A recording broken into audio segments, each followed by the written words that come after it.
నమస్తే అందరికీ welcome back to my channel చిట్టి కబుర్లు. హ్యాపీ దసరా అందరికీ. ఎలా జరుపుకున్నారు దసరా? మేమైతే చాలా బాగా జరుపుకున్నాము. దసరా అనగానే గుర్తొచ్చేది బతుకమ్మలు, ఆటలు. అసలు ఈ 9 days అసలు ఎలా గడిచిపోయో అర్థమే అవ్వట్లేదు అనమాట. రోజుకొక డ్యాన్సు, రోజుకొక స్టైల్ ఆఫ్ బతుకమ్మ ఆడడము, నవరాత్రుల పూజలు, ప్రిపరేషన్స్, బతుకమ్మ ప్రిపరేషన్స్, అమ్మ వాళ్ళ ఇంట్లో హడావిడి. అసలు ఎలా గడిచిపోయాయి హాలిడేస్. ఇలా కళ్ళు మూసి కళ్ళు తెరిచే లోపునే గడిచిపోయాయి అనమాట. సో దసరా కూడా అయిపోయింది. సో మా దసరా ఎలా జరుపుకున్నాము ఏంటిది అనేది ఈ వీడియోలో అయితే షేర్ చేసుకోబోతున్నాను. సో మార్నింగ్ నుంచి అయితే ఫుల్ బిజీగా ఉన్నాం కదా. మార్నింగ్ పూజ, ఇంట్లో పూజ, తర్వాత వాహనాల పూజ, తర్వాత షాప్లో పూజ, మళ్ళీ వాహనాల పూజ. సో ఇవన్నీ అసలు చాలా బిజీగా ఉంది. మళ్ళీ లంచ్ చేసుకొని బతుకమ్మ చేయడానికి కూర్చోడానికి నాకు 4:35 అలా పట్టిందనమాట టైము. సో ఇప్పుడు బతుకమ్మ చేస్తున్నాము. సో మేమైతే దసరా రోజు కూడా బతుకమ్మ చేస్తామండి. సో అందుకే ఇప్పుడు బతుకమ్మ ప్రిపరేషన్కి అయితే కూర్చున్నాను నేను. ఇప్పుడు బతుకమ్మ చేయాలి. బతుకమ్మ చేసి నేను రెడీ అయ్యి మళ్ళీ బతుకమ్మని నిమజ్జనం చేయడానికి అయితే తీసుకెళ్ళాలన్నమాట. సో చాలా పని ఉంది. ఈసారి నాకైతే గునుగు పువ్వు దొరికిందనమాట చాలా కష్టం మీద. అది కొంచెం ఒక లైన్కే దొరికింది. సో దానైతే నేను కింద ఇలా కట్ చేయకుండా పెట్టేసుకున్నాను అనమాట. సో ఎందుకో ఇలా పెట్టాలనిపించింది నాకు. సో దానిపై నుంచి చిన్న చిన్నగా బతుకమ్మ పేర్చుతూ వచ్చానమాట. మంచిగానే వచ్చింది, పర్లేదు. సో ఇంకా లేట్ చేయకుండా అయితే వీడియోలోకి వెళ్ళిపోదాం. ఫుల్గా చూడండి, ఫుల్ ఎంటర్టైన్మెంట్, ఫుల్ జోష్గా ఉంటుంది. సో లేట్ చేయకుండా వీడియోకి వెళ్ళిపోదాం. Let's start the video. అసలు బతుకమ్మ అనగానే లేడీస్కి ఎక్కలేని ఎనర్జీ వచ్చేస్తుంది. బతుకమ్మ ఆడేస్తూనే ఉంటారు అని అనుకుంటుంటారు కదా. లేదండి, బతుకమ్మ అంటే ఆడడమే కాదు, ఎన్నో పనులు కూడా ఉంటాయి. బతుకమ్మ ప్రిపరేషన్ చేయాలి, పువ్వులు తెచ్చుకోవాలి, ఇంట్లో పూజ చేసుకోవాలి. అసలు అబ్బో చాలా పనులే ఉంటాయి. అయినా కూడా ఎనర్జీ మాత్రం ఎక్కడ తగ్గదనమాట. అదే పండుగలలో ఉండే స్పెషల్ అదనమాట. పండుగల వల్ల మనకు ఒక స్పెషల్ ఎనర్జీ అనేది వస్తుందన్నమాట. స్పెషల్ హోపు, నమ్మకం. పండుగ అంటేనే అది కదా. సో ఆ స్పెషల్ ఎనర్జీతోనే ఆడవాళ్ళు ఇంత హుషారుగా ఉంటారనమాట. సో బతుకమ్మ అంటేనే ఆడవాళ్ళ పండుగ. సో అందుకే ఇంత జోష్గా ఉంటారనమాట. అంత ఫుల్ మార్నింగ్ నుంచి బిజీగా ఉన్నా కూడా మళ్ళీ బతుకమ్మ చేసి మళ్ళీ రెడీ అయిపోయి బతుకమ్మ ఆడి, ఇంటి దగ్గర ఆడి, అపార్ట్మెంట్లో కింద ఆడి, మళ్ళీ గుడి దగ్గరికి వెళ్ళి గుడి దగ్గర ఆడి నిమజ్జనం చేసామన్నమాట. ఇంత ఎనర్జీ. సో బతుకమ్మ వల్లనే ఎనర్జీ. ఆ బతుకమ్మ అంటేనే అదనమాట. ఆడవాళ్ళకి చాలా ఇష్టం బతుకమ్మ పండుగ. పైగా మన తెలంగాణ ఫెస్టివల్ బతుకమ్మ. సో ఇప్పుడైతే ఇంట్లో అయితే పూజ అయిపోయింది. ఇప్పుడు ఇంటి దగ్గరకు వచ్చేపు ఆడుకొని అపార్ట్మెంట్లో కూడా ఈసారి బతుకమ్మ అదేమంటే సెలబ్రేషన్స్ అయితే ఉన్నాయన్నమాట. సెలబ్రేషన్స్ అంటే పెద్ద సెలబ్రేషన్స్ ఏం కాదు, బట్ కొంతమంది లేడీస్ అందరు కలిసి బతుకమ్మ అయితే ఆడామన్నమాట. దాని తర్వాత గుడి దగ్గరికి వెళ్ళి గుడి దగ్గర కూడా కొద్దిసేపు ఆడి తర్వాత నిమజ్జనం అయితే చేసాము. ఈసారి కొంచెం లేటే అయిపోయింది, తెలీదు ఎందుకో కానీ టైం కొంచెం లేట్ అయిపోయింది అనమాట. మేము అక్కడి గుడి దగ్గరికి వెళ్ళేసరికి అందరు ఆల్మోస్ట్ వెళ్ళిపోయారు, కొంతమంది మాత్రమే ఉండే. సో కొద్దిసేపు ఆడి నిమజ్జనం చేసి అయితే వచ్చామన్నమాట.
నొక్క నొక్క నొక్క నొక్క నొక్క కాదు.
మన కార్బన్ పెట్టిన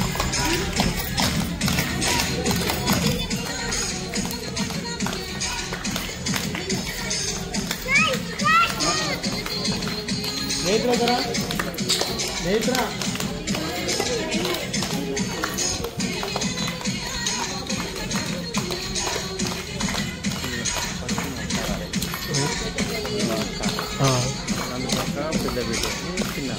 ముగ్గురా. సో చూసారు కదా, మీరు చూసిన దానికన్నా ఇంకెక్కువ బతుకమ్మ ఆడాము, ఇంకెక్కువ ఎంజాయ్ చేసాము. సో అన్నీ అయితే మనం క్యాప్చర్ చేయలేము కదా. సో అలా ఇప్పుడైతే గౌరమ్మ పూజ అయితే చేస్తున్నాము. గౌరమ్మ పూజ చేశాక బతుకమ్మ కూడా పూజ చేసి ఇక్కడ నుంచి అయితే గుడికి అయితే వెళ్ళామన్నమాట.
Thank you, same to you.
Mummy देर के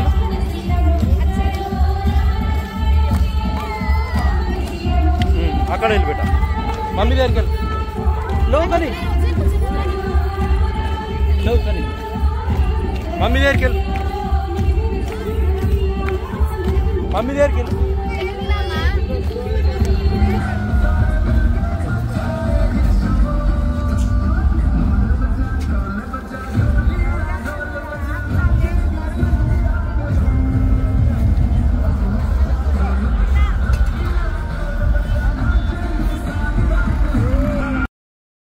చూసారు కదా బతుకమ్మ. సో నిమజ్జనం కూడా అయిపోయింది. నిమజ్జనం అయిపోయాక అక్కడ ఉన్న లేడీస్కి అయితే పసుబోటు ఇచ్చేసి ప్రసాదం ఇచ్చేసి ఇంటికైతే వచ్చేసామండి. ఇదండి మా దసరా. సో నా వీడియో మీకు నచ్చింది అనుకుంటున్నాను. నచ్చితే లైక్ చేయండి, షేర్ చేయండి. ఇలాంటి మరిన్ని బెస్ట్ వీడియోస్ కోసం నా ఛానల్ సబ్స్క్రైబ్ చేసుకోండి. Thanks for watching.